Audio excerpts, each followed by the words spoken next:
استغفر اللہ ربی من کل ذنب و اتوب الیہ پڑھنے سے کیا ملتا ہے؟ آپ کو وہ کامیابیاں ملیں گی جن کا آپ نے کبھی سوچا نہ ہوگا۔ آپ کی راہ میں حائل رکاوٹیں خود بخود ہٹتی چلی جائیں گی، رکے ہوئے اور پھنسے ہوئے کام خود بخود حل ہوتے دکھائی۔ بسم اللہ الرحمن الرحیم۔ حضرت معاذ بن مالک کی توبہ عظیم توبہ تھی۔ ان کی توبہ کے بارے میں حضور نبی اکرم صلی اللہ علیہ وسلم نے ارشاد فرمایا کہ اگر ان کی توبہ کو تمام امت پر تقسیم کر دیا جائے تو یہ سب کے لیے کافی ہوگی۔ حضرت بریدہ رضی اللہ تعالیٰ عنہ بیان کرتے ہیں کہ حضرت معاذ بن مالک نے حضور نبی اکرم صلی اللہ علیہ وسلم کی خدمت میں حاضر ہو کر عرض کیا، یا رسول اللہ، مجھے پاک کر دیجئے۔ آپ نے فرمایا، تیرا ناس ہو، جاؤ اللہ تعالیٰ سے استغفار کرو اور توبہ کرو۔ انہوں نے پھر تھوڑی دیر بعد آ کر عرض کیا، یا رسول اللہ، مجھے پاک کر دیجئے۔ آپ نے پھر اسی طرح فرمایا۔ انہوں نے پھر تھوڑی دیر بعد آ کر عرض کیا، یا رسول اللہ، مجھے پاک کر دیجئے۔ آپ نے پھر اسی طرح فرمایا، حتیٰ کہ چوتھی بار ان سے آپ نے دریافت فرمایا، میں تمہیں کس چیز سے پاک کروں؟ انہوں نے عرض کیا، زنا سے۔ آپ صلی اللہ علیہ وسلم نے لوگوں سے ان کے متعلق پوچھا، اس کا ذہنی توازن تو خراب نہیں؟ صحابہ اکرام نے عرض کیا، نہیں، وہ کوئی پاگل نہیں ہے۔ آپ نے پوچھا، کیا اس نے شراب پی ہے؟ ایک شخص نے کھڑے ہو کر ان کا منہ سونگھا اور انہوں نے شراب کی بو محسوس نہیں کی۔ حضور نبی اکرم صلی اللہ علیہ وسلم نے فرمایا، کیا تم نے زنا کیا ہے؟ انہوں نے عرض کیا، ہاں۔ پھر آپ نے انہیں رجم کرنے کا حکم دیا۔ اس کے بعد حضرت معاذ کے متعلق لوگوں کے دو گروہ بن گئے۔ بعض کہتے معاذ ہلاک ہو گئے اور اس گناہ نے انہیں گھیر لیا، اور بعض لوگ کہتے معاذ کی توبہ سے کسی کی توبہ افضل نہیں ہے کہ وہ حضور نبی اکرم صلی اللہ علیہ وسلم کی خدمت میں حاضر ہوئے اور آپ کے ہاتھ میں اپنا ہاتھ دے کر عرض کیا، مجھے پتھروں سے مار ڈالیے۔ حضرت بریدہ بیان کرتے ہیں کہ 2-3 دن صحابہ اکرام میں بھی اختلاف رہا۔ پھر ایک دن حضور نبی اکرم صلی اللہ علیہ وسلم تشریف لائے۔ درا حال یہ کہ صحابہ اکرام بھی بیٹھے ہوئے تھے۔ آپ سلام کرنے کے بعد تشریف فرما ہوئے اور فرمایا، معاذ بن مالک کے لیے استغفار کرو۔ صحابہ اکرام نے کہا، اللہ تعالیٰ معاذ بن مالک کی مغفرت فرمائے۔ پھر آپ صلی اللہ علیہ وسلم نے فرمایا، معاذ نے ایسی توبہ کی ہے کہ اگر اسے تمام امت پر تقسیم کر دیا جائے تو بخشش کے لیے سب کو کافی ہوگی۔ کائنات کا ہر ذرہ اللہ تعالیٰ کی تخلیق کردہ ہے، وہی خالق و مالک اور رزاق ہے۔ اللہ تعالیٰ نے اس کائنات کو بنانے سے پہلے حضرت آدم علیہ السلام کو خود اپنے ہاتھ سے تخلیق کیا، پھر تمام فرشتوں کو جو اللہ تعالیٰ کی عبادت پر مامور تھے اور جن کو نور سے بنایا گیا تھا، ان سب کو حکم دیا کہ حضرت آدم علیہ السلام کو سجدہ کیا جائے۔ اللہ تعالیٰ کا قرآن مجید میں ارشاد ہے کہ اللہ تعالیٰ ہر چیز کا خالق ہے اور وہ ہر چیز کا ذمہ لینے والا ہے۔ حضرت آدم علیہ السلام کی پیدائش کے بعد ہر چیز کو صرف کن پر تخلیق کیا گیا، انسانوں کو افضل مخلوق بنایا گیا اور پھر اس کو اشرف المخلوقات کے عہدے پر سرفراز کیا گیا۔ اس پوری کائنات میں ایسی کوئی مخلوق نہیں جس کو بلا مقصد پیدا کیا گیا ہو یا اس کی تخلیق کا کوئی جواز نہ ہو۔ اسی طرح ہم انسانوں کو بھی اللہ تعالیٰ کی عبادت کے لیے اس دنیا میں اتارا گیا، لیکن ہم اس کا نام لینے کے علاوہ تمام کام بخوشی کرتے ہیں۔ ہم بحیثیت انسان ناشکرے ہیں۔ ہم عطا کی گئی نعمتوں کا شکر ادا کرنے کی بجائے خود کو مزید کی تلاش میں سرگردہ رکھتے ہیں۔ ایک چیز حاصل ہو جائے تو اگلی چیز کی خواہش میں نکل پڑتے ہیں، اپنی زندگی کے اصل مقصد کو بھول جاتے ہیں۔ لوٹ کر واپس اسی خالق کی طرف جانا ہے، اس حقیقت کو فراموش کر دیتے ہیں۔ واصف علی واصف فرماتے ہیں کہ لوگ تو اس مالک کا بھی شکریہ ادا نہیں کرتے جو انہیں مفت میں بینائیاں عطا کرتا ہے اور ان کے دیکھنے کے لیے نظارے پیدا کرتا ہے، جو آسمانوں سے می برساتا ہے اور اس سے خوراک مہیا کرتا ہے۔ لوگ حصول رزق کو اپنا حق سمجھتے ہیں اور دینے والے سے تعلق اتنا ہی ہے کہ وہ دیتا چلا جائے اور لوگ لیتے چلے جائیں۔ وصولی کی رسید اور شکریہ کی ضرورت نہیں۔ رازق اللہ تعالیٰ کی ذات ہے اور اس نے اپنی تمام تخلیق کردہ مخلوق کو رزق دینے کا وعدہ کیا ہے۔ یہ بھی حقیقت ہے کہ ہمیں ہاتھ پر ہاتھ دھرے رزق حاصل نہیں ہو جائے گا۔ اس کے لیے محنت اور جستجو کو لازم قرار دیا گیا ہے۔ انسان کا رزق اس کے اپنے اندر موجود ہے، یعنی اس کی اپنی عقل، سوچ، قابلیت، صلاحیتوں اور عمل پر منحصر ہے کہ کیسے وہ اپنی عطا کردہ صلاحیتوں کو پہچانتا ہے اور اس کی قدروں میں وقت کے گزرنے کے ساتھ اضافہ کرتا ہے، اور اپنی قابلیت کو بروئے کار لاتے ہوئے اپنے لیے رزق کے دروازے کھولتا ہے۔ ہمیں ہمیشہ یاد رکھنا چاہیے کہ اللہ تعالیٰ نے ہر عمل کے ہونے اور مقصد یا منزل حاصل ہونے کا ایک وقت مقرر کیا ہے۔ اس وقت سے پہلے آپ جتنی بھی ایڑی چوٹی کا زور لگا لیں، آپ کو کبھی اس مقصد میں کامیابی حاصل نہ ہوگی اور نہ ہی اس مقرر کردہ سے زیادہ یا کم حاصل ہوگا۔ لیکن چونکہ ہم انسان ہیں اور اپنے ایمان کی کمزوری کی وجہ سے مایوسی کا شکار جلد ہو جاتے ہیں اور اپنی قسمت، وقت و حالات کو کوسنا شروع کر دیتے ہیں، اور اسی نا امیدی میں دل چھوڑ کر اس مقام پر بیٹھ جاتے ہیں جس سے آگے کامیابی ملنی ہوتی ہے، اور یہی نہیں بلکہ اکثر و بیشتر انتہائی قدم اٹھانے سے بھی باز نہیں آتے۔ اس کائنات کی کوئی بھی مخلوق بھوکی نہیں سوتی سوائے انسان کے، جس کی بھوک کبھی ختم نہیں ہوتی، کیونکہ انسان بنیادی طور پر لالچی ہے۔ اس میں حرص، بغض اور کینہ پروری بھری ہوئی ہے، غاصب ہے، دوسروں کے حقوق چھیننے والا اور ظلم کرنے والا ہے، اور دوسروں کی اپنے معمولی فائدے کے لیے عزتیں پامال کرنے والا ہے۔ یہ انسان اپنا پیٹ تو بھر لیتا ہے، آنے والے وقت کے لیے ذخیرہ تو کر لیتا ہے، لیکن اپنے ارد گرد اپنے ہمسایوں میں نظر ڈالنا بھول جاتا ہے۔ وہ بھول جاتا ہے کہ اس کے اس عمل کا اس کو جواب دینا ہوگا، کیونکہ حقوق العباد میں ہی حقوق اللہ ہے۔ آج ہم اللہ کی مخلوق کا خیال کریں گے تو کل کو اللہ تعالیٰ ہمارا خیال کریں گے۔ وہ مال جو خدا کی راہ میں خرچ کیا جائے باعث اطمینان ثابت ہوتا ہے۔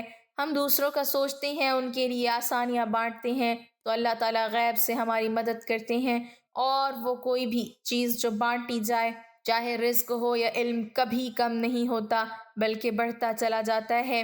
یہ کہہ دینا کہ کسی کی مدد صرف پیسوں سے ہی کی جا سکتی ہے، ایسا ہرگز نہیں ہے۔ خدمت کر کے بھی انسانیت کا حق ادا کیا جا سکتا ہے۔ کسی بیمار کی تیمارداری کر دی جائے، کسی کو مسکرا کر دیکھ لینا، اس کے دل کا دکھ سن لینا بھی عبادت تصور کیا جاتا ہے۔ ہم اپنے ارد گرد نظر دوڑائیں تو بہت سارے ایسے لوگ نظر آئیں گے جن کو ہماری ضرورت ہے، ان کو اپنا وقت دے کر ہم دعائیں حاصل کر سکتے ہیں۔ دوسروں کی تکلیف کو اپنی تکلیف سمجھ کر ان کے کام آ کر ہم اپنی آخرت سنوار سکتے ہیں۔ اگر ہم ان چھوٹی چھوٹی باتوں کا خیال کر لیں تو ہم اپنی زندگی کو خوشیوں اور اطمینان سے بھر سکتے ہیں۔ واصف علی واصف فرماتے ہیں کہ سکون حاصل کرنے کا آسان طریقہ یہ ہے کہ انسان سکون کے حصول کی تمنا چھوڑ کر دوسروں کو سکون پہنچانے کی کوشش کرے۔ سکون دینے والے کو ہی سکون ملتا ہے، کسی کا سکون برباد کرنے والا سکون سے محروم رہتا ہے۔ ہمیں زیادہ سے زیادہ حاصل کرنے کا لالچ دل سے نکال کر جو حاصل ہے اس میں خوش ہونے کا ہنر سیکھنا چاہیے، اور بغیر کسی حرص، لالچ اور غرض کے دوسرے لوگوں کے کام آنا چاہیے۔ اسی میں ہماری بھلائی پنہاں ہونے کے علاوہ دل کا سکون موجود ہے۔ کسی کا حق نہیں مارنا چاہیے، کیونکہ اللہ تعالیٰ کی لاٹھی بے آواز ہے۔ ہمیشہ یاد رکھنا چاہیے کہ جو ذات آپ کو نواز سکتی ہے وہ اپنی عنایتیں واپسی بھی لے سکتی ہے۔ ہمیں اپنی زندگی میں قناعت پسندی کا عنصر ضرور ڈالنا چاہیے۔ اس سے نہ صرف ہماری شخصیت میں مضبوطی آئے گی بلکہ ہم ایک پرسکون زندگی گزارنے کے بھی متحمل ہو سکیں گے۔ خوب سے خوب تر حاصل کرنا ایک فطری عمل ہے، لیکن جو ہمیں عنایت کیا گیا ہے اس پر اپنے رب کا شکر گزار ہونا چاہیے، اور اس دیے ہوئے میں سے دوسروں کو دینا چاہیے، اور یہ حقیقت نہیں بھولنی چاہیے کہ یہ عطا بھی اسی رب کی جانب سے ہے جس کو ہم اپنے ہر عمل کے لیے جواب دہ ہیں۔ حضرت انس رضی اللہ تعالیٰ عنہ بیان کرتے ہیں، رسول اللہ صلی اللہ علیہ وسلم کے دور میں دو بھائی تھے، ان میں سے ایک نبی صلی اللہ علیہ وسلم کی خدمت میں حاضر ہوتا تھا جبکہ دوسرا کاروبار کیا کرتا تھا۔ کاروبار کرنے والے نے اپنے بھائی کے نبی صلی اللہ علیہ وسلم سے شکایت کی تو آپ صلی اللہ علیہ وسلم نے فرمایا، شاید کہ تمہیں اسی وجہ سے رزق دیا جاتا ہے۔ اللہ تعالیٰ نے رزق کے 16 دروازے مقرر کیے ہیں اور اس کی چابیاں بھی بنائی ہیں۔ جس نے یہ چابیاں حاصل کر لی وہ کبھی تنگ دست نہیں رہے گا۔ پہلا دروازہ نماز ہے۔ جو لوگ نماز نہیں پڑھتے ان کے رزق سے برکت اٹھا دی جاتی ہے۔ وہ پیسہ ہونے کے باوجود بھی پریشان رہتے ہیں۔ رسول اللہ صلی اللہ علیہ وسلم نے فرمایا، جس کی نماز عصر جاتی رہی گویا اس کا گھر بار اور مال لٹ گیا۔ دوسرا دروازہ استغفار ہے۔ جو انسان زیادہ سے زیادہ استغفار کرتا ہے، توبہ کرتا ہے، اس کے رزق میں اضافہ ہوتا جاتا ہے۔ حضرت عبداللہ بن عباس رضی اللہ تعالی عنہ بیان کرتے ہیں کہ رسول اللہ صلی اللہ علیہ وسلم نے فرمایا، جس نے استغفار کو لازم کر لیا تو اللہ تعالیٰ اسے ہر غم اور تکلیف سے نجات دے گا اور ہر تنگی سے نکلنے کا راستہ پیدا فرما دے گا۔ اسے ایسی جگہ سے رزق عطا فرمائے گا جہاں سے اسے وہم و گمان بھی نہ ہوگا۔ تیسرا دروازہ صدقہ ہے۔ اللہ نے فرمایا کہ تم اللہ کی راہ میں جو خرچ کرو گے اللہ اس کا بدلہ دے کر رہے گا۔ انسان جتنا دوسروں پر خرچ کرے گا اللہ اسے 10 گنا بڑھا کر دے گا۔ حضرت ابو ہریرہ رضی اللہ تعالیٰ عنہ روایت کرتے ہیں کہ نبی اکرم صلی اللہ علیہ وسلم نے حضرت بلال رضی اللہ تعالیٰ عنہ سے فرمایا، اے بلال، خرچ کرو اور عرش والے سے افلاس کا خوف نہ کرو۔ چوتھا دروازہ تقوی اختیار کرنا ہے۔ جو لوگ گناہوں سے دور رہتے ہیں اللہ ان کے لیے آسمان سے رزق کے دروازے کھول دیتا ہے۔ پانچواں دروازہ کثرت نفلی عبادت ہے۔ جو لوگ زیادہ سے زیادہ نفل عبادت کرتے ہیں اللہ ان پر تنگ دستی کے دروازے بند کر دیتے ہیں۔ اللہ کہتا ہے، اگر تو عبادت میں کثرت نہیں کرے گا تو میں تجھے دنیا کے کاموں میں الجھا دوں گا۔ لوگ سنتوں اور فرض پر ہی توجہ دیتے ہیں، نفل چھوڑ دیتے ہیں جس سے رزق کی کمی ہوتی ہے۔ چھٹا دروازہ حج اور عمرہ کی کثرت کرنا۔ حضرت عبداللہ بن مسعود رضی اللہ تعالیٰ عنہ روایت کرتے ہیں کہ رسول اللہ صلی اللہ علیہ وسلم نے فرمایا، پے در پے حج و عمرہ کرو، کیونکہ یہ فکر اور گناہوں کو اس طرح دور کر دیتے ہیں جس طرح بھٹی لوہے، سونے اور چاندی کے میل کچیل کو دور کر دیتی ہے۔ اور حج مبرور یعنی حج مقبول کا بدلہ صرف جنت ہے۔ ساتواں دروازہ رشتہ داروں کے ساتھ اچھے سلوک سے پیش آنا، ایسے رشتہ داروں سے بھی ملتے رہنا جو آپ سے قطع تعلق ہوں۔ آٹھواں دروازہ کمزوروں کے ساتھ صلہ رحمی کرنا ہے۔ غریبوں کے غم بانٹنا، مشکل میں کام آنا اللہ کو بہت پسند ہے۔ نبی کریم صلی اللہ علیہ وسلم نے فرمایا کہ بندوں کو ان کے کمزوروں کی وجہ سے رزق ملتا ہے اور ان کی مدد کی جاتی ہے۔ حضرت ابو درداء رضی اللہ تعالیٰ عنہ سے روایت ہے کہ رسول اللہ صلی اللہ علیہ وسلم نے فرمایا کہ تم لوگ میری رضا اپنے کمزوروں کے اندر تلاش کرو، کیونکہ تمہیں کمزوروں کی وجہ سے رزق ملتا ہے اور تمہاری مدد کی جاتی ہے۔ نوواں دروازہ اللہ پر توکل ہے۔ جو شخص یہ یقین رکھے کہ اللہ دے گا تو اسے اللہ ضرور دے گا، اور جو شک کرے گا وہ پریشان ہی رہے گا۔ حضرت عمر بن خطاب رضی اللہ تعالیٰ عنہ نے فرمایا کہ رسول اللہ صلی اللہ علیہ وسلم نے ارشاد فرمایا، اگر تم حسن و خوبی کے ساتھ اللہ پر توکل کرو تو تمہیں اس طرح رزق دیا جائے گا جس طرح پرندوں کو رزق دیا جاتا ہے۔ وہ صبح کے وقت خالی پیٹ جاتے ہیں اور شام کے وقت آسودہ ہو کر لوٹتے ہیں۔ 10واں دروازہ شکر ادا کرنا ہے۔ اللہ تعالیٰ کا شکر ادا کرنا رزق میں برکت کا ایک بہت بڑا ذریعہ شکر ہے۔ جیسے سورہ ابراہیم میں ارشاد باری تعالیٰ ہے کہ اگر تم شکر کرو گے تو وہ تمہیں اور زیادہ عطا کرے گا، اور اگر تم شکر نہیں کرو گے یعنی کفران نعمت کرو گے تو پھر میرا عذاب بہت سخت ہے۔ 11واں دروازہ ہے گھر میں مسکرا کر داخل ہونا۔ مسکرا کر داخل ہونا سنت بھی ہے۔ حدیث میں آتا ہے، نبی صلی اللہ علیہ وسلم نے فرمایا، اللہ تعالیٰ فرماتا ہے کہ رزق بڑھا دوں گا جو شخص گھر میں داخل ہوا اور مسکرا کر سلام کرے۔ 12واں دروازہ گرا پڑا لقمہ کھا لینا۔ حضرت جابر رضی اللہ تعالیٰ عنہ سے روایت ہے کہ نبی کریم صلی اللہ علیہ وسلم نے فرمایا، جس وقت تمہارا کوئی لقمہ گر پڑے تو اٹھا لو اور جو کچھ اس میں لگا ہو اس کو پونچھ ڈالو اور پھر اس کو کھا لو اور نہ چھوڑو اس کو شیطان کے لیے۔ فرمایا، جو کھانا کھاتے وقت دسترخوان سے گری ہوئی چیز کو کھا لے ہمیشہ رزق کی فراغی میں رہتے ہیں۔ 13واں دروازہ ہر وقت باوضو رہنا ہے۔ جو شخص ہر وقت نیک نیتی کے ساتھ باوضو رہے تو اس کے رزق میں کمی نہیں ہوتی۔ 14واں دروازہ چاشت کی نماز پڑھنا ہے جس سے رزق میں برکت بڑھتی ہے۔ حدیث میں ہے، چاشت کی نماز رزق کو کھینچتی ہے اور تنگ دستی کو دور بھگاتی ہے۔ 15واں دروازہ روزانہ سورہ واقعہ پڑھنا، اس سے رزق بہت بڑھتا ہے۔ 16واں دروازہ ہے اللہ سے دعا مانگنا۔ جو شخص جتنا صدقہ دل سے اللہ سے مانگتا ہے اللہ اس کو بہت دیتا ہے۔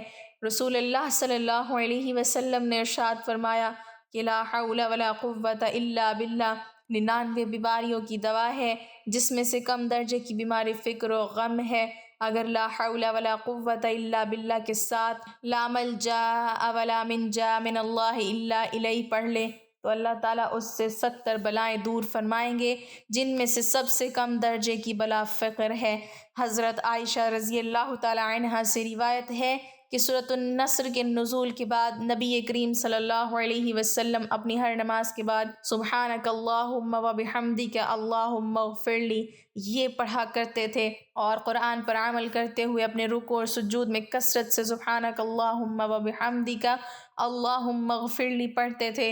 نبی کریم صلی اللہ علیہ وسلم نے صرف اسی پر اتفاق نہیں کیا بلکہ کثرت کے ساتھ اللہ تعالیٰ سے استغفار کرتے تھے، ایک مجلس میں 100 مرتبہ اللہ سے استغفار کرتے، حالانکہ اللہ تعالیٰ نے آپ صلی اللہ علیہ وسلم کے اگلے پچھلے تمام گناہوں کو معاف کر دیا تھا اور وہ معصوم عن الخطا تھے۔